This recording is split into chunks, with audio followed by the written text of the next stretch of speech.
mestre em administração pela Universidade Federal da Bahia, especialista em planejamento estratégico e sistema de informação pela Pontifícia Universidade Católica de Minas Gerais, especialista em administração pública pela Universidade Estadual de Feira de Santana, graduada pela Universidade Estadual do Sudoeste da Bahia, diretora acadêmica da Faculdade Independente do Nordeste, espanhol, professora dos cursos de administração da Universidade Estadual do Sudoeste da Bahia, UESA, e da Faculdade Independente do Nordeste, FAINA, coordenadora de grupos de estudos do Centro Espírita Caminheiros da Esperança. É com muita alegria que nós convidamos nesse instante a nossa companheira, Maria Auxiliadora Nunes Cordeiro, para a palestra da noite, com o tema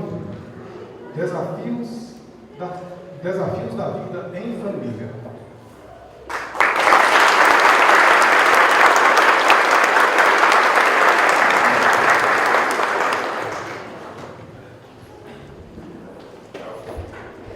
Boa noite a todos. Boa noite. Sejam muito bem-vindos ao Centro Espírita Caminheiros da Esperança para a nossa 22ª jornada, com o tema A Família e a Era Nova. A nossa casa, porque eu sou parte desta casa, se enche de luz para receber cada um de vocês. Muito bem-vindos. Que Deus os abençoe, proteja e façam todos muito felizes na busca pela sua evolução moral e espiritual. Obrigada por estarem aqui hoje. O tema que me foi dado para falar hoje é um tema instigante, complexo e muito atual, apesar de ser algo há muito tempo discutido e falado, que é sobre a família. Mas hoje, em especial, para falar sobre os desafios da vida em família. Em um momento em que existe tanta turbulência, tanta mudança e tanta violência no mundo. Mas para falar da família, eu acho que primeiro é interessante entendermos o seu significado, antes de falar da família no contexto da doutrina espírita. E para falar da família, o primeiro significado que vinha à nossa mente é o significado do dicionário. Se nós formos para o dicionário, nós vamos verificar que a palavra família significa um grupo de pessoas aparentadas que vivem sob o mesmo teto. Normalmente o pai, a mãe e filhos. Significa também ancestralidade. Essa conjunção de pai, mãe e filhos, a gente entende como sendo a família elementar, ou a família nuclear.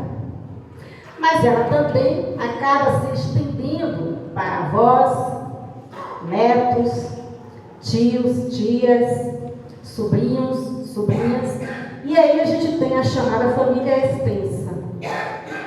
E naturalmente, quando falamos da família, nós, até esse momento, estamos pensando na família por consanguinidade, aquela feita através dos laços de sangue. Mas é preciso que a gente entenda também que a família, ela tem uma dimensão muito maior do que isso na concepção de Jesus, e que a doutrina espírita vem trabalhar conosco, que é a família espiritual. Então, nessa concepção, se todos somos filhos de um único Pai, que é Deus, o nosso Pai, nós fazemos parte de uma mesma família. Então, somos todos irmãos. Evidentemente que falar da origem da família lembra o significado. O termo família vem do latim famulus, e que significa escravo doméstico. E na Roma antiga, quando se introduziu essa terminologia de famulus, tinha o significado de denominar uma nova tribo latina que começou a ser introduzida na agricultura e, naturalmente, legalizando a escravidão. Então, a escravidão legalizada passou a ser conceituada como esse famulus. Ainda na Roma antiga, o casamento patrício, que se chama Ferratio, indicava o casamento entre um homem e uma mulher, constituindo-se assim a família, de acordo com essa ideia consanguínea, parental, e que tinha o significado exatamente de o pai, a mãe e seus filhos, que tinham apenas os deveres e direitos regulamentares pela legislação, pelo vínculo jurídico do matrimônio. Com a queda do Império Romano e a era medieval, essa ideia, esse conceito de família foi um pouco desfigurado, porque os filhos passaram a ser entregues à igreja.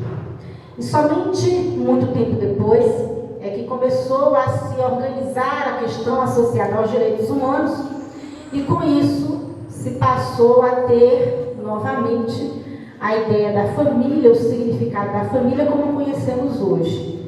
Aquelas famílias que podem ser elementares, que é a nuclear, pai, mãe, filhos, ou a extensa, onde se associam também os avós, os tios, os sobrinhos, etc.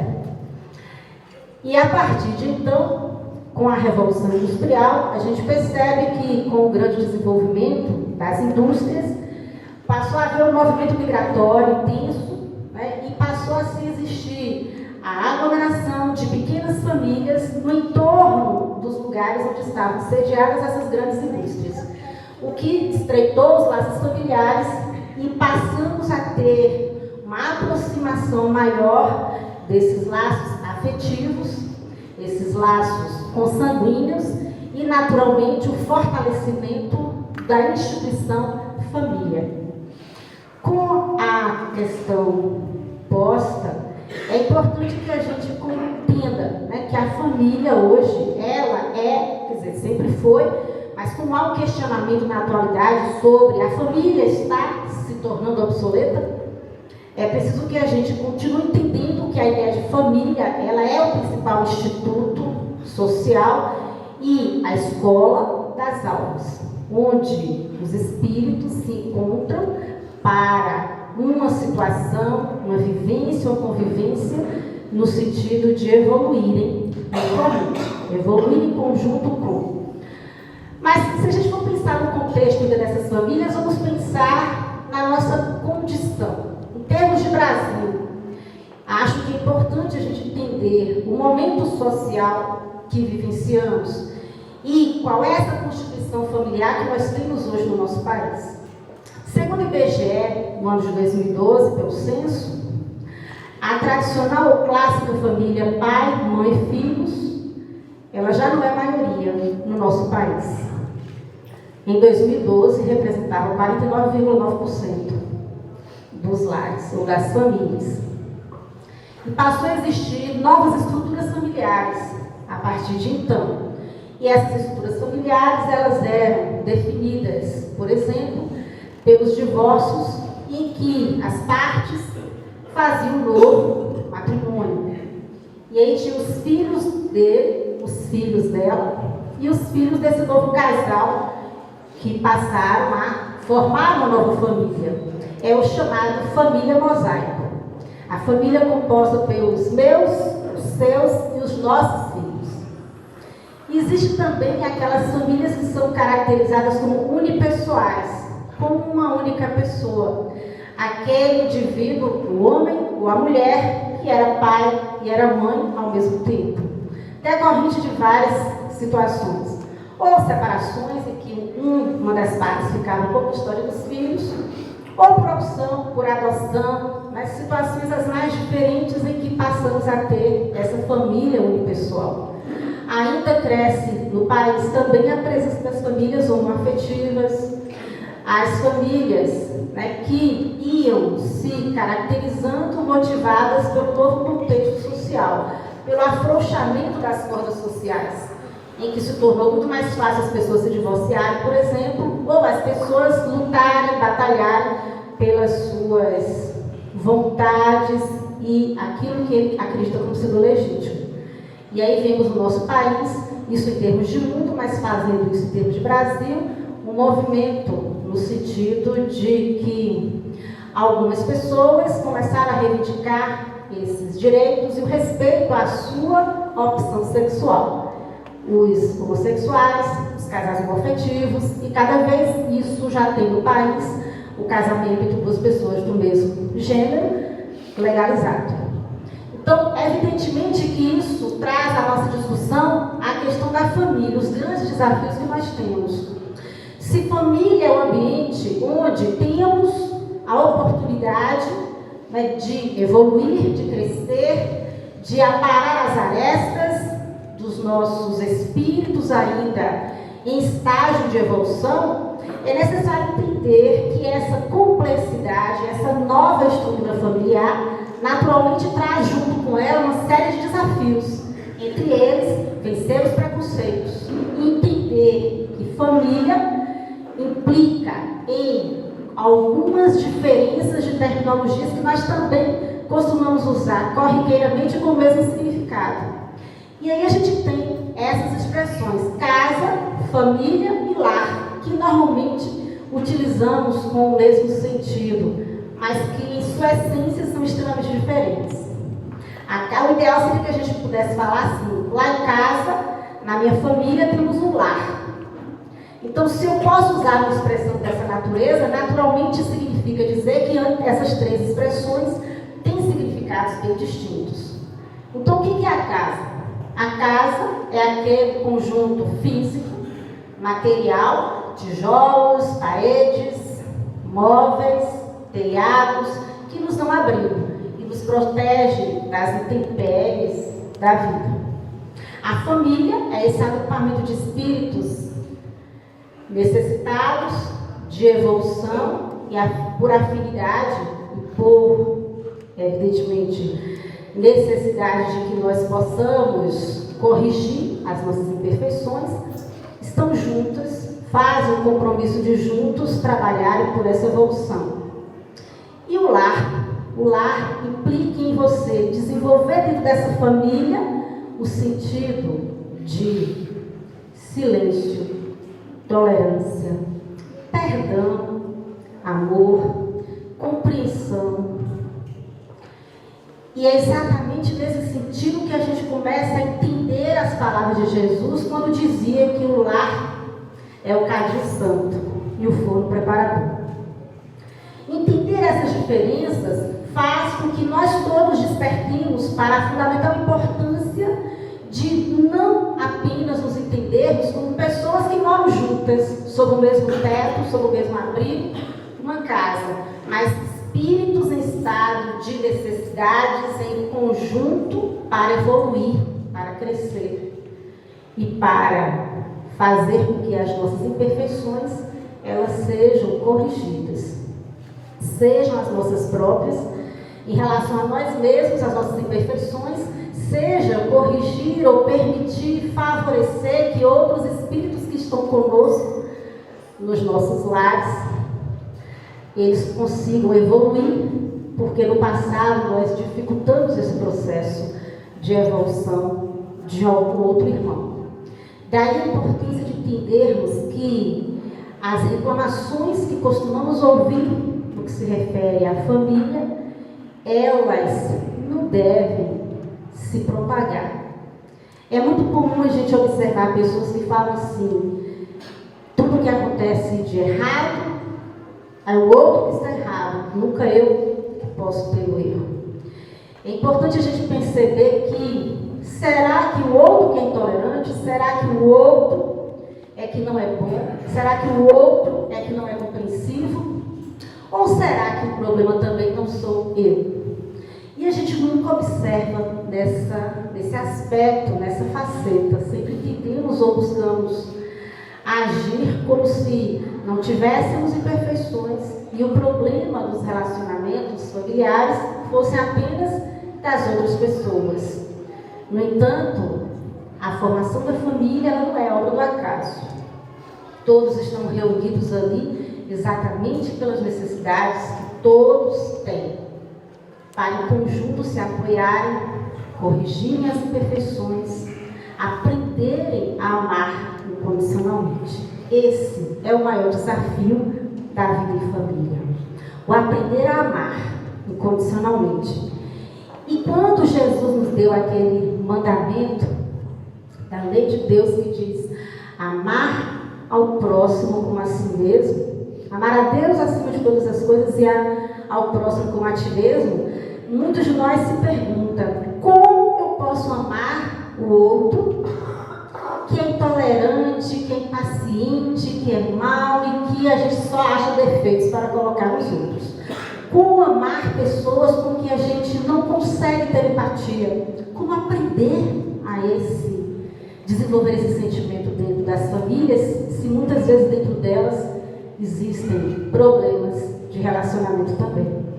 Então é importante a gente entender que se o nosso desafio enquanto espírito em evolução é aprender a amar incondicionalmente a todos, porque Jesus disse amar ao próximo como a ti mesmo, e quando ele diz isso, ele pensa na família espiritual e não na família elementar, o meu grupo nuclear de família.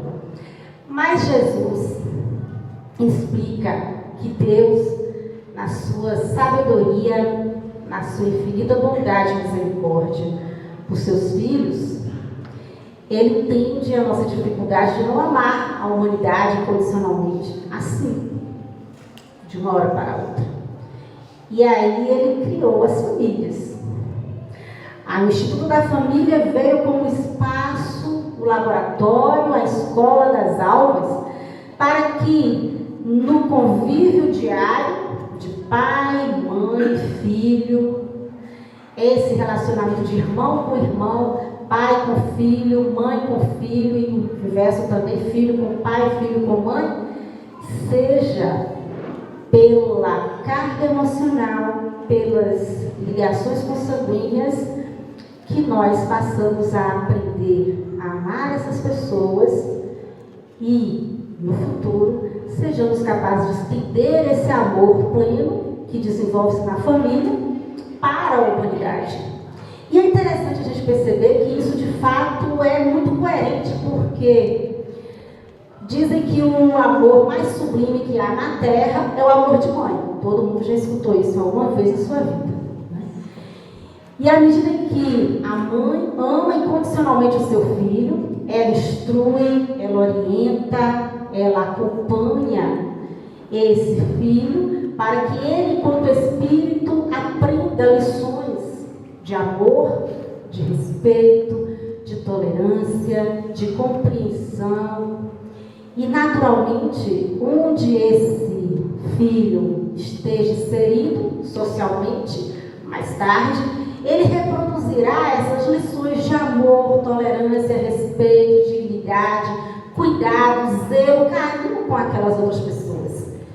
E quando o filho ama a sua mãe e o seu pai, da mesma forma, quando cuida desse pai, dessa mãe, mais tarde, quando ele se deparar com um velhinho, uma velhinha na rua, ele vai se lembrar desse sentimento de amor, porque aquela pessoa, aquele velhinho, aquela velhinha com quem ele se deparou, vai se lembrar da sua mãe, da sua avó, né?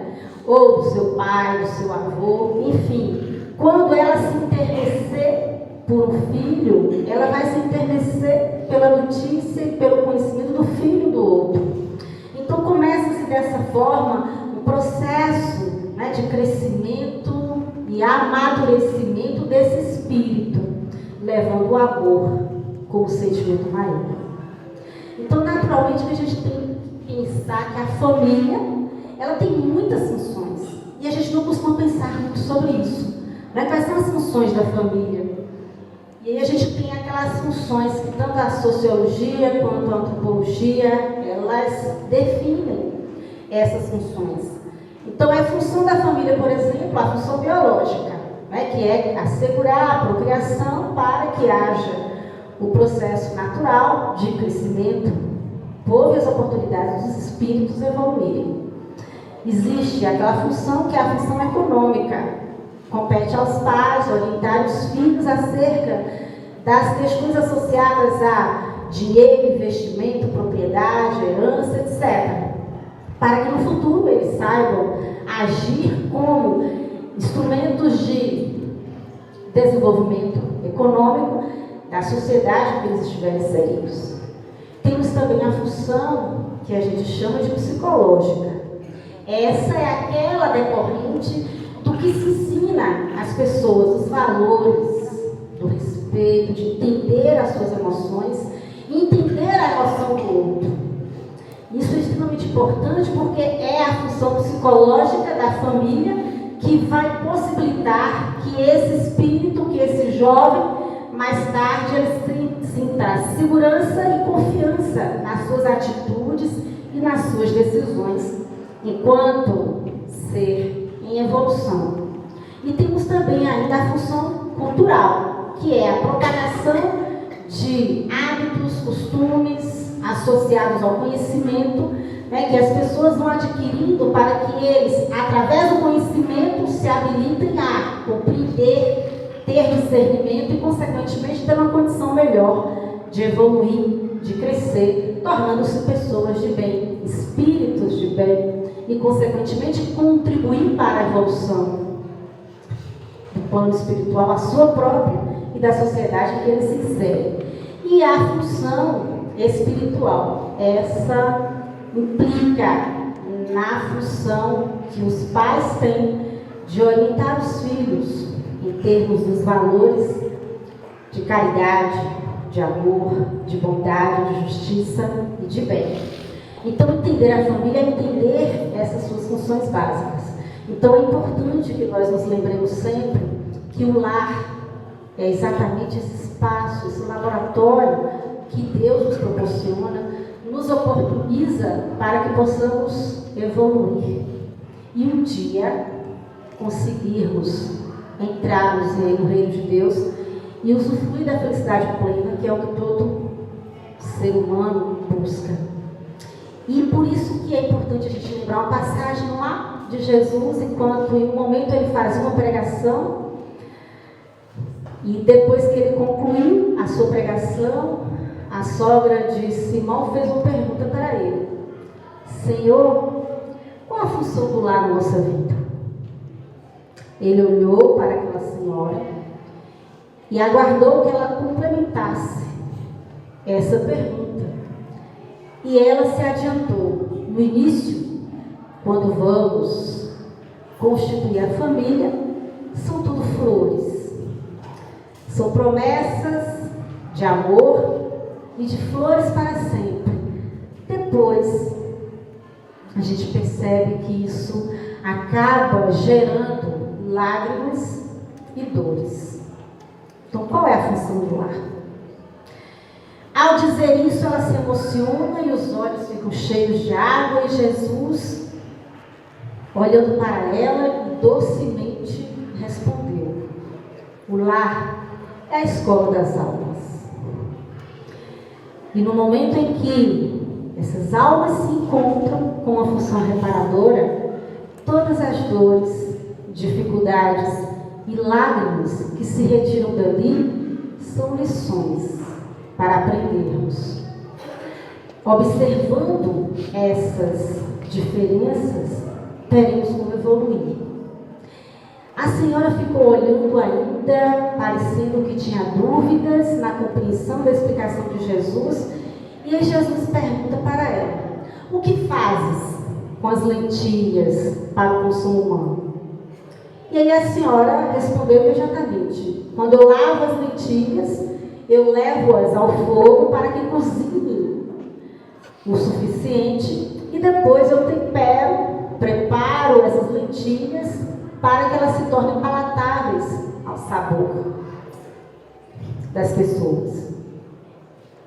E aí Jesus olhou novamente e perguntou: e o pão? Por acaso você vai servir cru? E a senhora rapidamente responde: claro que não, Senhor. Antes de colocar o pão para o consumo humano, eu levo ao forno preparador da massa. E aí Jesus afitou com suavidade e doçura e disse: é exatamente isso que acontece com o lar. O lar é o cadinho santo e o forno preparador. E todas essas dificuldades diferenças, conflitos que existem dentro dos lares são experiências e lições que o Espírito tem que tomar para si, para aprender a corrigir as suas próprias imperfeições. Através da observação das nossas divergências, das diferenças, dos conflitos entre as pessoas, está a oportunidade de nós observarmos, cada um observar a si próprio, o que precisa corrigir em você.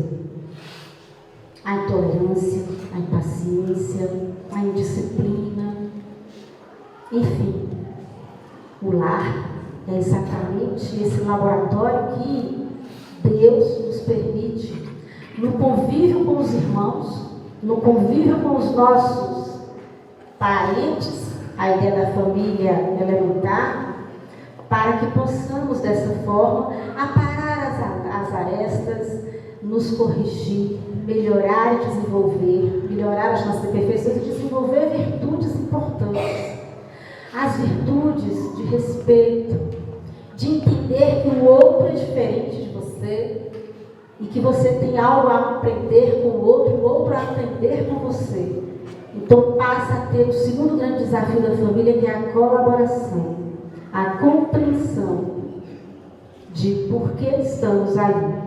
E aí se responde, e a gente já ouviu essa frase que eu vou dizer de várias fontes, inclusive do próprio Papa Francisco, mas ouvimos de Chico Xavier, em que a gente nasceu no lar que precisávamos para evoluir. Que os nossos pais são aqueles que deveriam ser. Não existe nada errado. Aquela ideia de que parece que está na família errada, que não nascemos no lugar certo, está tudo certo. Nascemos na família que deveríamos nascer, porque estamos em relacionamento e convívio com espíritos que precisamos conviver, corrigir e aprender juntos, para que todos os membros da família melhorem, evoluam, construam. Então, meus irmãos, é importante a gente entender isso. Se a gente tiver a consciência de que estamos no lugar certo, temos os pais certos, os filhos certos, que são os necessários para o nosso aprendizado e evolução, ficará mais fácil a gente superar as nossas dificuldades, os desgastes que tem entre as relações familiares, os conflitos, as dores, as impaciências. Se a gente entender que o outro também é um espírito que está em evolução, que ele não é perfeito, como nós também não somos perfeitos, e aí fica mais fácil entendermos e começarmos a trabalhar os nossos sentimentos no sentido de fazer com que sentimentos de paciência, tolerância, misericórdia, amor, disciplina, passem a se fazer presentes no seio familiar.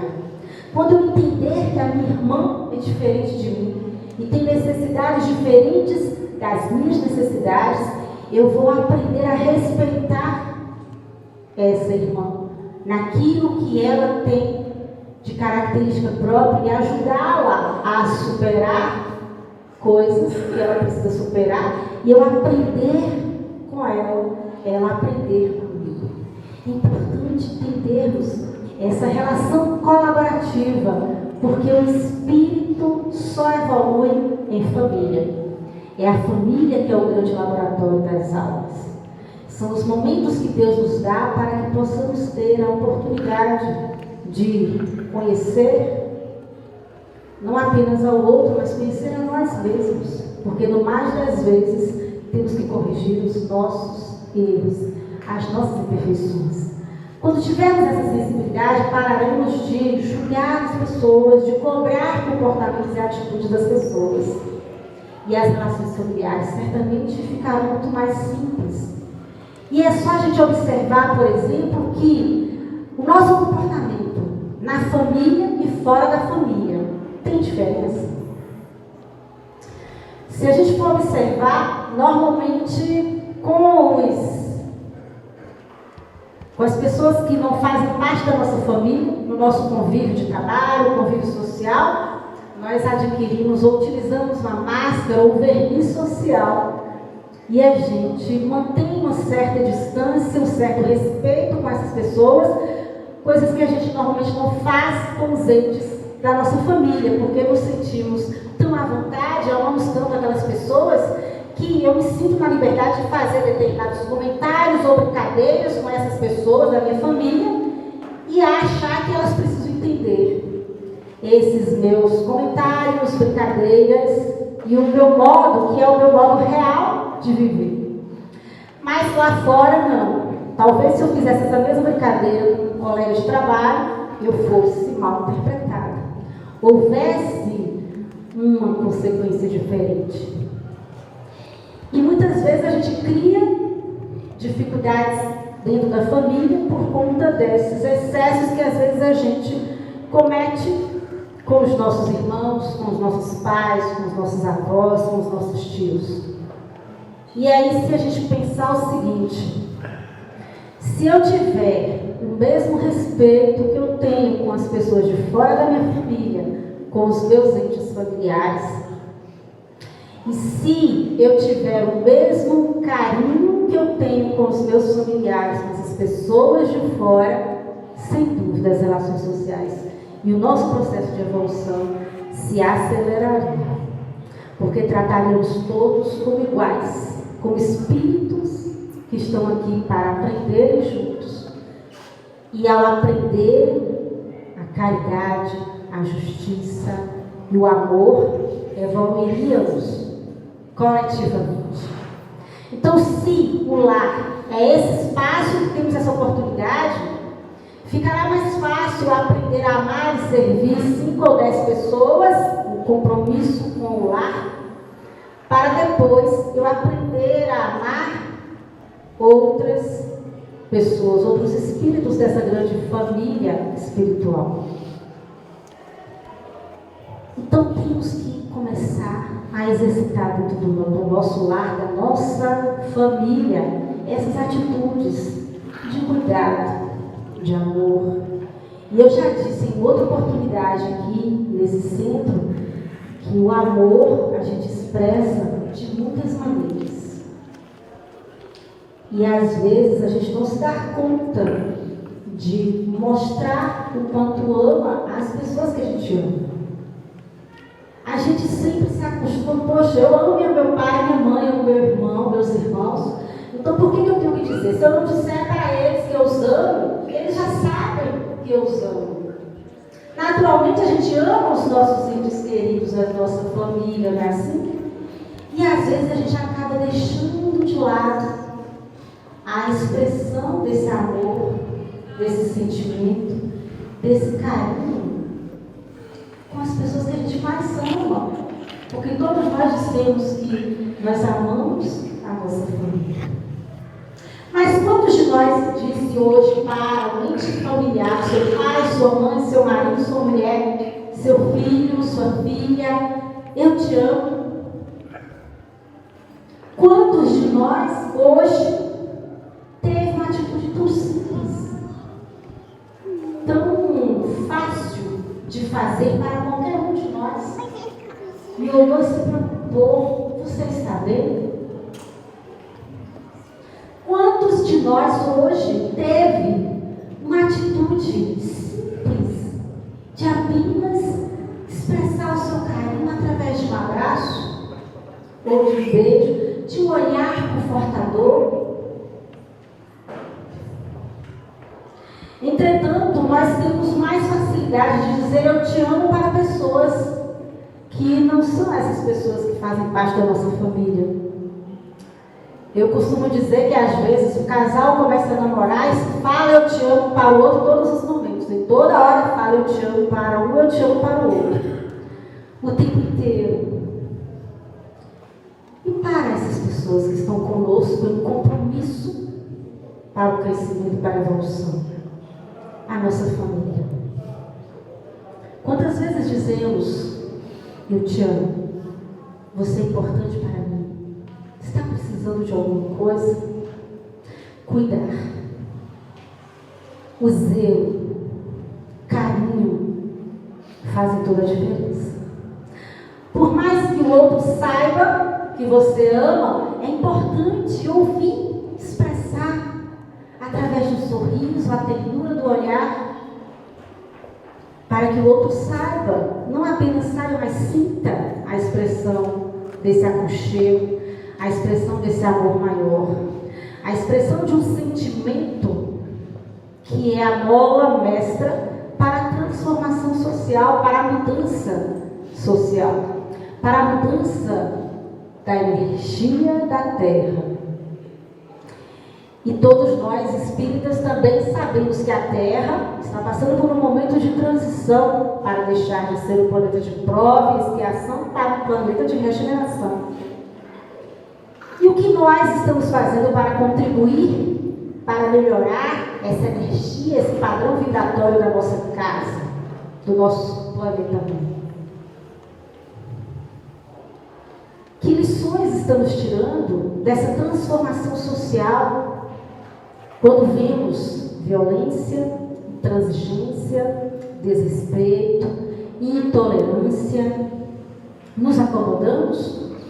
Ou elevamos os nossos padrões de vibração e amor, e a doutrina espírita traz para nós todo esse conforto da prece, do passe e do padrão vibratório?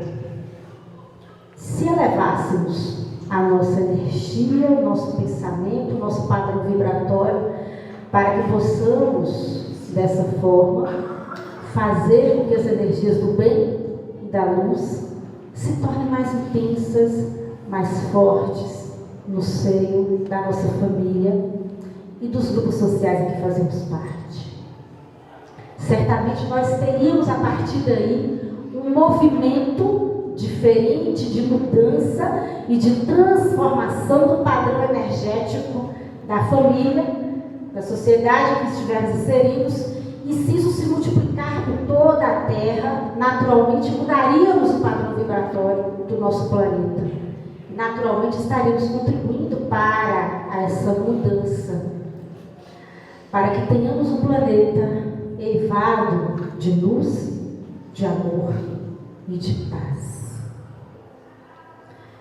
Então, meus irmãos, acho que é desnecessário dizer que cada um de nós aqui tem uma responsabilidade enorme para a sua própria evolução e para contribuir para a evolução dos nossos entes familiares. É no lar que nós encontramos essas oportunidades de vivenciarmos as experiências da caridade, da tolerância, da fé, do respeito e do amor. Amar incondicionalmente. Eis o nosso grande desafio. Eis o grande propósito de cada um de nós aqui na Terra. E para aprendermos a amar, naturalmente eu preciso aprender outras coisas. Eu preciso aprender a ter paciência com o outro e comigo mesmo. Eu preciso ter misericórdia. Eu preciso ter coragem, disciplina, sensibilidade para o outro, nos colocar na condição de servir o nosso irmão. Estamos aqui no planeta Terra para evoluir. E a evolução passa por um processo coletivo, por isso temos o laboratório das almas, que é a família. E por isso precisamos entender o nosso papel. Porque se sofremos, se passamos por dores e privações, é porque elas são necessárias para a nossa aprendizagem, para a nossa correção, para o nosso desenvolvimento e para a nossa evolução. Se observarmos que em algumas famílias existem espíritos que divergem muito, com relações muito conflituosas, quanto maior a intensidade intensidade dos conflitos, das dores, das dificuldades, maior é o compromisso desses espíritos que planejaram juntos, no plano espiritual, essa nova encarnação para aprender juntos, para corrigirem as imperfeições, para que um apoie o outro e nesse processo de colaboração cresçam juntos. Por que não reagir com tolerância diante da impaciência de um irmão? Para colaborar com esse irmão no sentido de que ele perceba e mude de atitude, para que todos cresçam juntos. Não é interessante só crescer e os demais ficarem para trás? Estamos aqui para nos apoiar, para crescermos juntos. E isso é extremamente importante porque pai e mãe têm uma responsabilidade enorme quando aceitam receber espíritos em evolução como seus filhos. Porque durante a infância, esses filhos começam a aprender através do exemplo dos pais. Então, se os pais oferecem exemplos de amor, de respeito, de colaboração, de paciência, de misericórdia, de cuidado com o outro, a criança, sem se dar conta, começa a repetir no seu comportamento esses exemplos dos seus pais. E por isso que isso se reproduz, olha a função cultural da família que eu falei há pouco tempo atrás, passa a reproduzir esses comportamentos do bem. Se a gente falha nesse processo, a gente reproduz comportamentos contrários, comportamentos de violência, de discórdia, de intolerância, de preconceito. E evidentemente a gente gera o conflito social, geram as dores, as lágrimas e os sofrimentos. Então é responsabilidade do pai e da mãe orientar os seus filhos na seara do bem, para que eles cresçam dentro dos valores morais, entendendo e atendendo às leis de justiça, de amor e de caridade.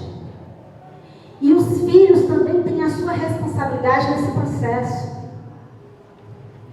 Especialmente eles passam a ter o dever de cuidar dos pais quando eles já não podem mais prover o próprio sustento ou cuidarem de tudo, como fizeram a vida toda por nós.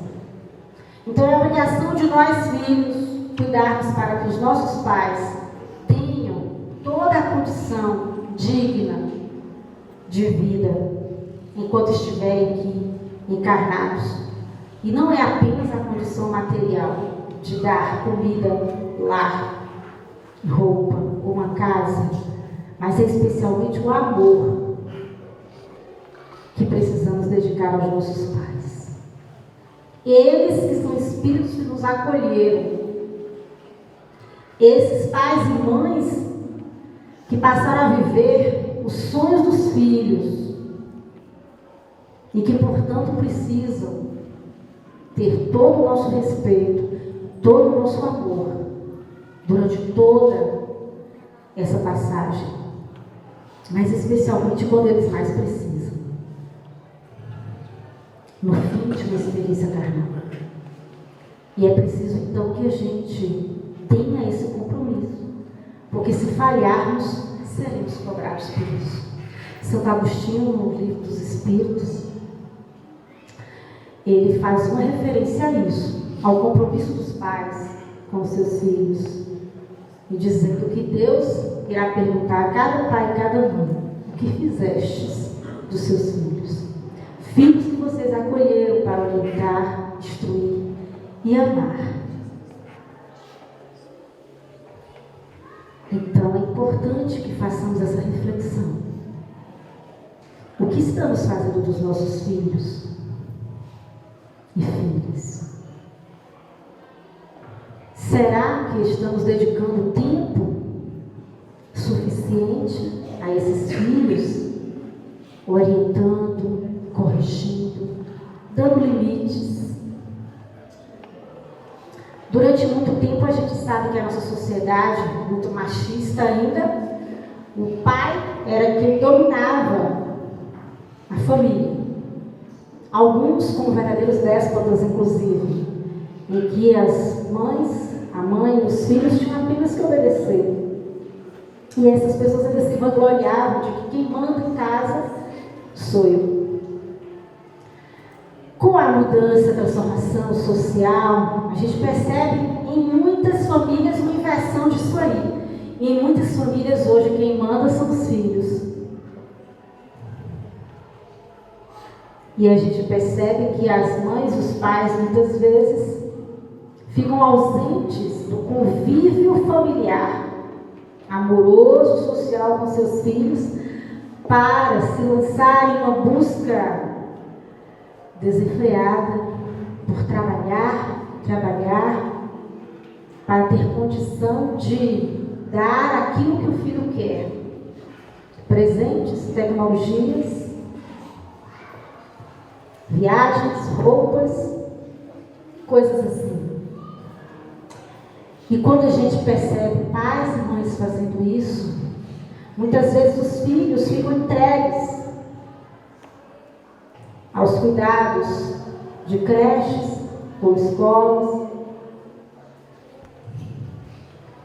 em que muitas vezes não tem o apoio necessário, a condição necessária para que ele tenha uma vida saudável. E além do mais, onde está o amor materno? O amor de pai e dos irmãos? A gente percebe que o mundo moderno hoje, ele passa por um processo tão tenso, tão acelerado da evolução da tecnologia. Cada vez mais a gente tem a nossa vida, vamos dizer assim, doméstica facilitada, não é assim? Com as máquinas, os equipamentos que estão à nossa disposição. Cada vez buscamos ter mais conforto dentro das nossas casas e produtos com cada vez maior valor agregado, e a gente fica naquela busca desenfreada por esses apelos, pela erotização da mídia em cima de produtos e tecnologias. E eu vou citar somente um, porque esse é comum a todo mundo, que é o telefone celular. O telefone celular é um aparelho que, quando foi criado, ele servia para uma função incrivelmente maravilhosa, que era aproximar as pessoas distantes. Como era bom ouvirmos a voz de alguém que a gente ama e que não poderia estar perto, mas ter a oportunidade de falar com essas pessoas. Hoje, com a evolução da tecnologia, o telefone teve funções e funções e funções agregadas a esse aparelho, e hoje o telefone é uma filmadora, é máquina fotográfica, você tira fotos, você filma, tem acesso aos e-mails, redes sociais, internet, enfim, uma série de coisas. E, inclusive, fazer receber ligação, que é a função que a gente menos usa hoje em dia. E por conta dessas tentações, dessas facilidades e comodidades que a tecnologia nos permite, o que nós estamos assistindo dentro das famílias hoje é que a tecnologia está afastando os próximos. Era uma tecnologia dedicada para aproximar os distantes, e hoje a gente percebe que isso aqui afasta os que estão próximos, porque a gente vê dentro das casas, infelizmente, cada um dentro do seu quarto com a sua própria televisão. E, pasmem, eu já tive a oportunidade de vivenciar pessoas dentro da mesma casa se comunicarem pelo WhatsApp, mandando mensagens. Um está na sala, outro está no quarto, um se comunica com o outro pelo WhatsApp, se distanciando do contato, do afago, da ternura, do calor, da presença, do olhar terno, manso, doce dos nossos irmãos, irmãs, pais e mães. Por que é mais fácil falarmos com o outro pelo WhatsApp?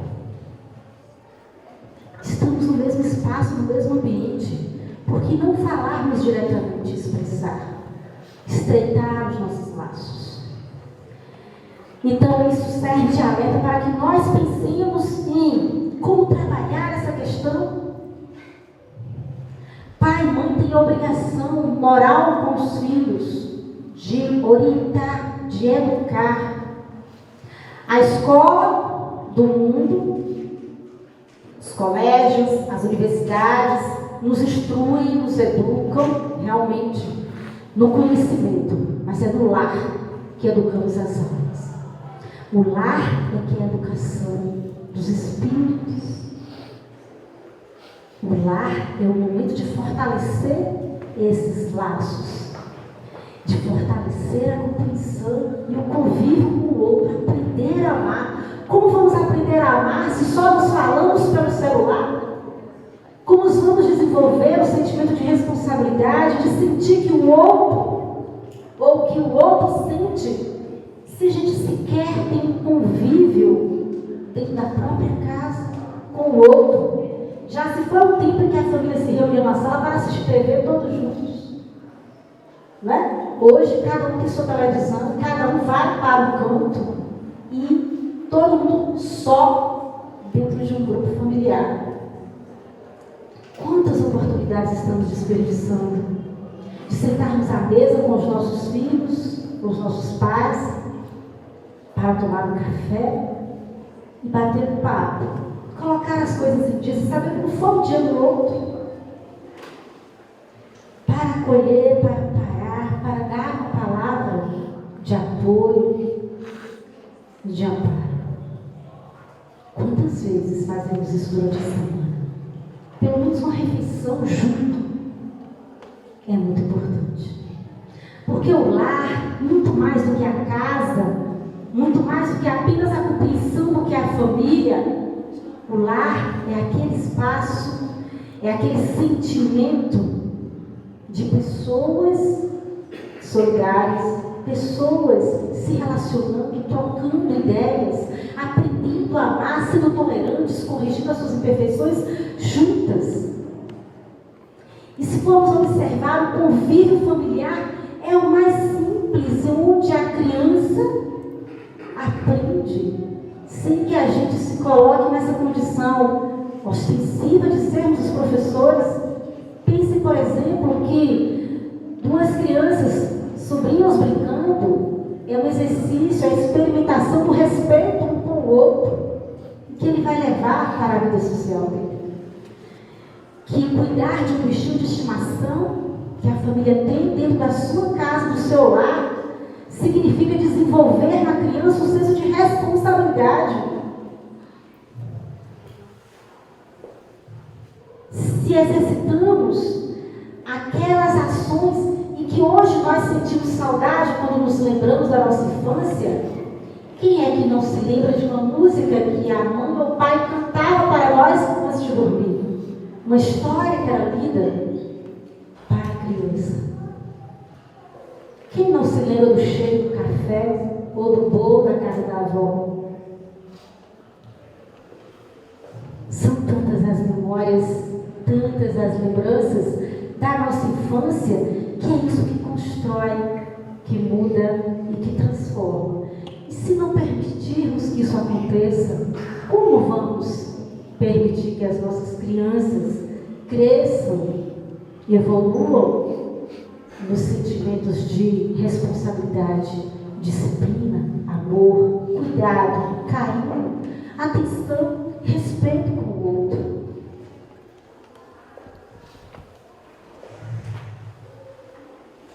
Quantas oportunidades que Deus nos dá de aprendermos, de evoluir e de crescer. Que possamos, meus irmãos, ter o tempo inteiro claro isso para nós, no sentido de mostrar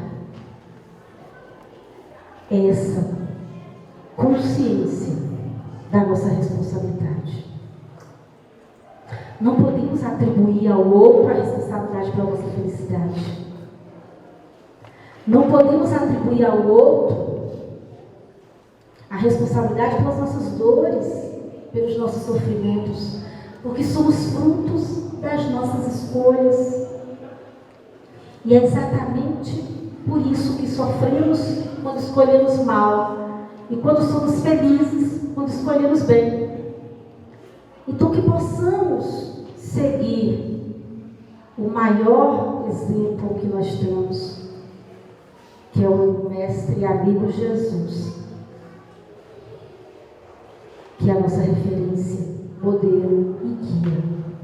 E o que Jesus nos ensinou? Passados mais de 2000 anos, a proposta de Jesus continua sendo atualíssima. Amar a Deus e ao próximo como a ti mesmo. E para amar, eu preciso respeitar. Para amar, é preciso entender. É preciso ter paciência. É preciso ter coragem. É preciso se colocar no processo de primeiro fazer a nossa própria reforma íntima. Cobramos muito dos outros e muitas vezes não prestamos atenção naquilo que nós precisamos corrigir e melhorar. Que tenhamos atenção primeiro conosco. A doutrina espírita, ela nos proporciona essa experiência, esse aprendizado, esse conhecimento e nos permite, através desse conhecimento, desenvolver a nossa responsabilidade ainda maior pelas nossas atitudes e comportamentos. Que sejamos espíritos mais caridosos. Olhemos para o nosso irmão que está do nosso lado. E aqui eu queria lançar essa proposta. Olhe para o nosso irmão, olhe para o irmão que está do lado. Dê o seu melhor sorriso.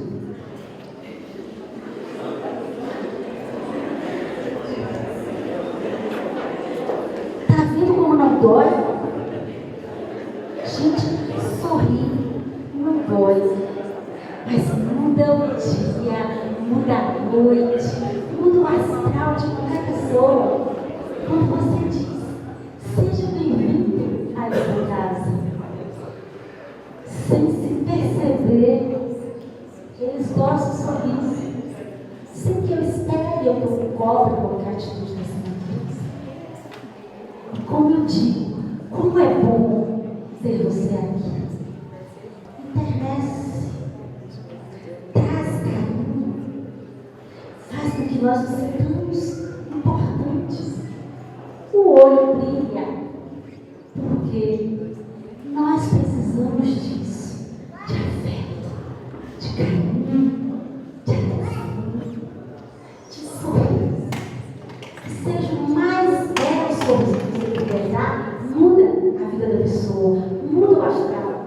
Se a gente for pensar muito na doutrina espírita e pensar assim, o que faz com que a gente perceba ou fique achando que tudo está ruim?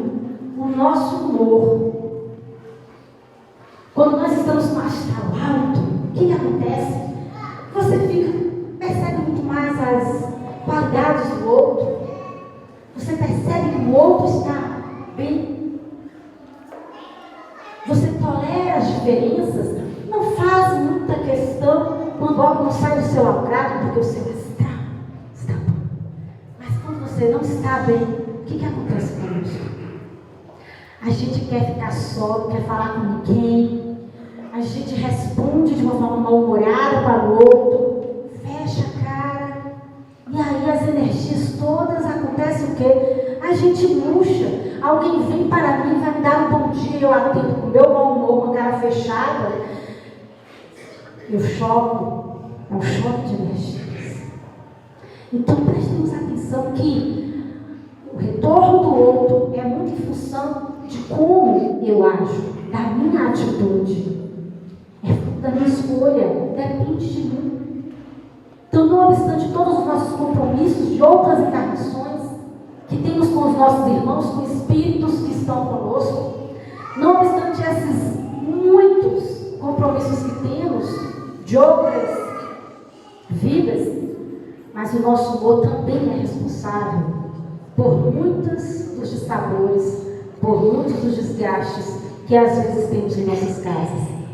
Então, que tenhamos mais tolerância conosco e vigiemos o nosso humor, para que, dessa forma, quando percebamos que estamos com energia baixa, respiremos 3 vezes, peçamos a Deus em prece a sua presença dentro de nós, e dessa forma, Deus estando presente, o sentimento de paz e desejo de mudar, a sua alma muda, o seu humor muda, e você fica melhor e mais feliz.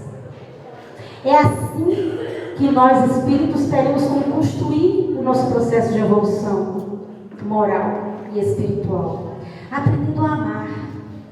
E eu queria lembrar a vocês, no sentido de que nós temos uma historinha que é muito significativa, que ela diz o seguinte: tinha um pintor muito bem famoso, bem conhecido, e já tinha pintado muitas obras belíssimas. Mas esse pintor decidiu, ele achou que tinha que pintar a grande obra-prima da vida dele, que isso ainda não tinha acontecido. E aí esse pintor, ele resolveu sair pelas ruas para imaginar ou ver que descoberta do que era a coisa mais bela, para que ele pudesse expressar na sua arte. E ele saiu por uma estrada poeirenta. E depois de muito caminhar, ele encontra com um sacerdote. E esse sacerdote pergunta o que ele estava fazendo, porque ele andava sozinho por aquela estrada poeirenta. E ele disse: não, eu estou buscando conhecer a coisa mais bela do mundo para que eu possa expressar na minha arte, pintando esse quadro. E aí o sacerdote falou para ele assim: isso é muito fácil. Isso é muito fácil. A coisa mais bela do mundo é a fé. Entre em qualquer igreja ou casa religiosa, que a fé estará lá. E a fé é a coisa mais bela do mundo. Ele agradeceu ao sacerdote e prosseguiu caminhando. Quando ele prosseguiu caminhando, ele encontrou uma moça e resolveu perguntar a essa moça o que era a coisa mais bela do mundo para essa jovem. E ao perguntar: jovem, o que é a coisa mais bela do mundo para você? A jovem disse sem pensar 2 vezes: a coisa mais bela do mundo é o amor. O amor, ele acolhe, ele faz as pessoas felizes. O amor iguala pobres e ricos. O amor dá felicidade. O jovem parou, pensou, agradeceu e seguiu o seu caminhar. Quando chegou mais adiante, ele encontra um soldado.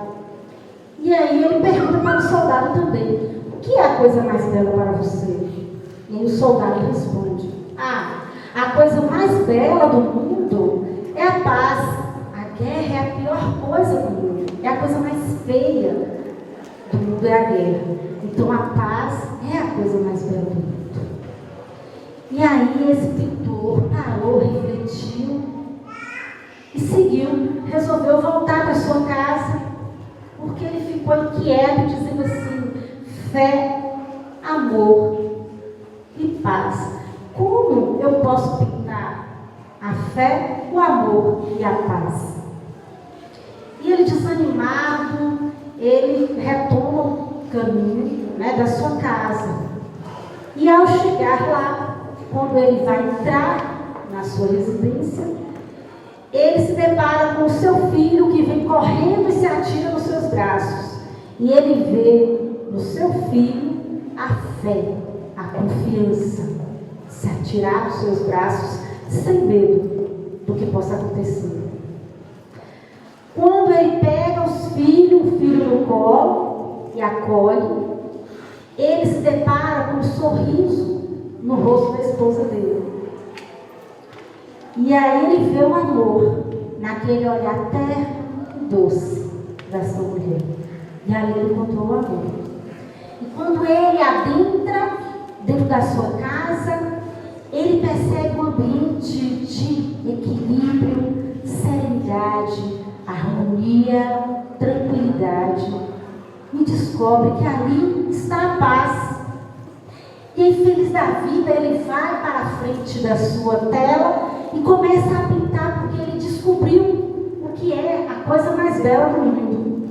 E aí ele pinta o quadro, que ele considera que é a sua grande obra-prima, e dá o seguinte título: essa é a minha mais bela obra de arte, a minha família.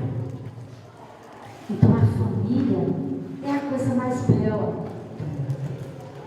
porque na família nós desenvolvemos os sentimentos de fé, fortalecer a nossa crença, a nossa confiança em Deus, o amor entre as pessoas e a paz, que é construída com todas essas mãos, no sentido de fazer com que cada um de nós encontre no nosso lar o sentimento de amor que floresce, cresce e se multiplica. E vamos entender que os nossos filhos são como flores delicadas. Se a gente for observar essa rosa, com suas pétalas acetinadas e perfumadas, são como crianças que estão em processo de formação e orientação, delicadas e frágeis, e que precisam de cuidados. E é só a gente pensar nisso para entendermos que a família jamais se tornará obsoleta, que a família jamais deixará de ser um instituto necessário na humanidade. Porque a doutrina espírita, no Evangelho segundo o Espiritismo, já dizia que a família é responsável pela marcha do progresso da humanidade. Então é só pensarmos quando o bebê nasce. O que aconteceria com esse bebê se a gente deixasse ele à toa, sozinho, não cuidássemos dele, o abandonássemos? Será que esse bebê sobreviveria? Não. E esse bebê é como essa flor, frágil, suave e delicada, e que carrega suas experiências e conhecimentos de outras vidas, e que a cada nova experiência carnal é um processo de continuar o seu crescimento e a sua evolução. E esses pais, mães, irmãos que estão juntos no mesmo grupo familiar têm essa responsabilidade de fazer com que essa criança desenvolva os princípios de justiça, de amor e de caridade, e que essa criança se torne homens e mulheres de bem, capazes de transformar a nossa sociedade naquela sociedade que todos nós queremos, justa e igual. E Jesus nos dá a receita para tudo isso. É só aprendermos a amar, expandir esse amor para toda a nossa família espiritual. Só assim vamos aprender a amar incondicionalmente. Se nós tivermos a consciência disso, se cada um de vocês aqui presente tem essa consciência de que somos todos da nossa grande família espiritual, somos todos irmãos, passemos a olhar o outro de forma diferente, como irmãos e como iguais, e que precisa da nossa atenção, do nosso carinho, do nosso cuidado. E assim, construindo valores sociais fortes, sólidos, dentro dos princípios cristãos, que nós iríamos mudar a sociedade.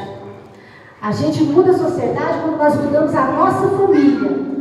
Quando na nossa família nós temos pessoas, espíritos imbuídos do ideal de amor, do ideal cristão e do ideal de evoluir juntos, conjuntamente. Então, meus irmãos, que enxerguemos a nossa família como um espaço, uma grande escola, em que estamos matriculados nesta encarnação para construir a nossa evolução moral e espiritual. Pensemos como essa flor, em que nós podemos fazer com que ela murche ou fazer com que ela desabroche com todo o esplendor, delicadeza, exalando o seu perfume, embelezando a nossa casa, a nossa vida e o nosso lar. Como se, de repente, através de um processo de respeito, de amor, de caridade, como um sopro,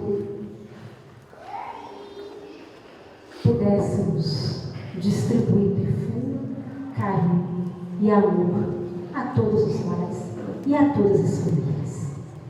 Simbolicamente, eu queria representar aqui, nesse momento, a flor familiar, a flor do amor. Há algumas pessoas que podem, naturalmente, significar partes dessa grande família espiritual. E essa primeira rosa eu vou dedicar à minha irmã mais velha, que estava sentada ali, saiu um pouquinho e foi fora, mas eu queria dedicar a ela para ilustrar a minha família nuclear. Vou passar para a segunda, que depois passa para ela. Então, eu queria simbolizar com essa rosa a minha família presente aqui, nuclear, que é o grande Pai, Mãe, Filho e Espírito.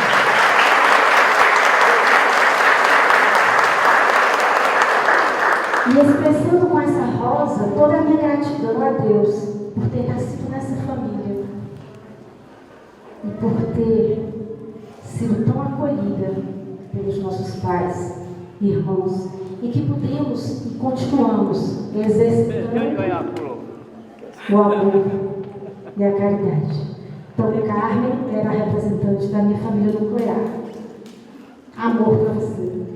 Como consequência para todos os meus entes familiares, meus irmãos que aqui estão presentes para me assistir.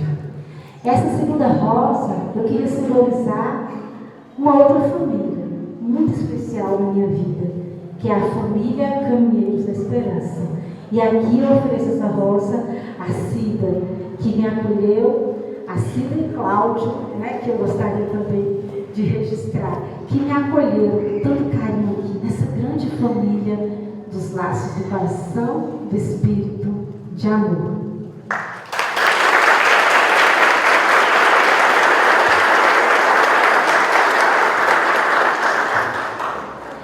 Essa outra rosa, eu quero simbolizar também um outro grande grupo familiar que me sustenta, me fortalece e me faz sentir no espírito, colaborando com os espíritos, que é o meu grupo de estudos, que eu coordeno nas segundas-feiras, e eu queria oferecer a uma música simbolizando o nosso centro, o nosso grupo.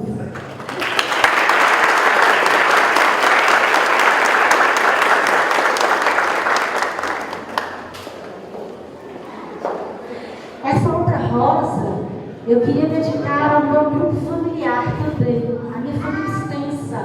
Eu falei da família nuclear, ou elementar, da família espiritual, e eu queria falar da minha família extensa, representada aqui pelo meu cunhado, Eduardo.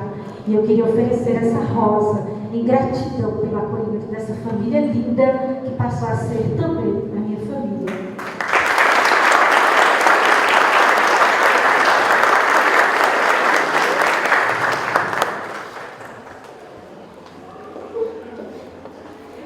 Mas há aquela família que é composta por todos vocês, espíritos irmãos, em comunhão pelo amor, pela paz, pela gentileza, pelo carinho, pela atenção. E eu queria, aleatoriamente, eu vou me dirigir para alguém e sintam-se todos parados por esse perfume dessa rosa, simbolizando toda essa grande família que aqui chegou a Caminheiros da Esperança. Eu queria simbolizar assim, todo o meu carinho.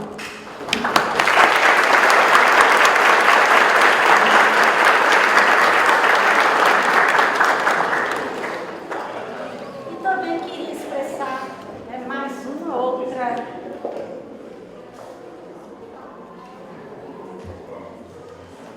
Mas eu falo logo, todo mundo me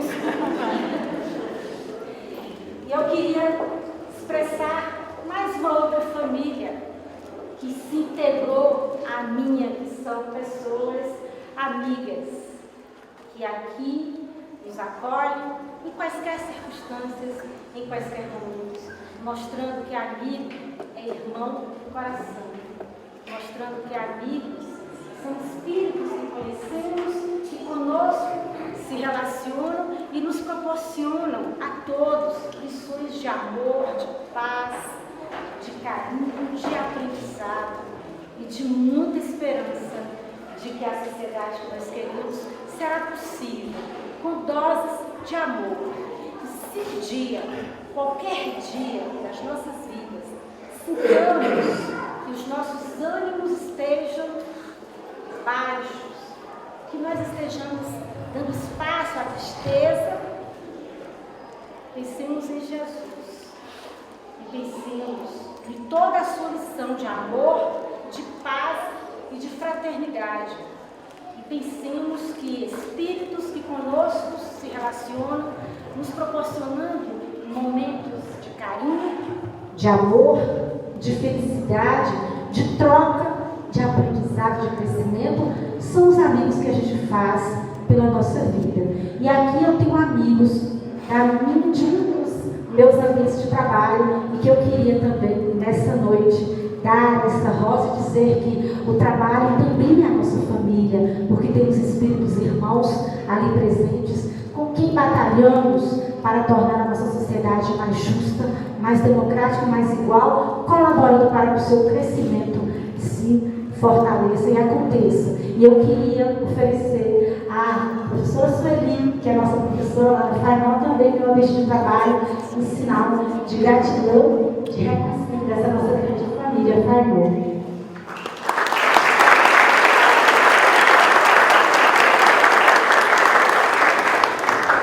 E por fim, sei que já me estendi, me alonguei, e Cláudio sabe que eu me empolgo e começo a falar e não quero parar de falar, mas eu gostaria de ver uma rosa para cada um de vocês. Como não foi possível trazer uma rosa, eu ofereço a cada um de vocês a rosa mais linda que houver, que é a rosa do amor e a rosa do meu coração, a rosa do meu sorriso, que brota na minha face com a mais pura emoção. Então eu dedico a cada um de vocês a rosa do meu sorriso. Muito obrigada pela presença de vocês. Que Deus nos abençoe.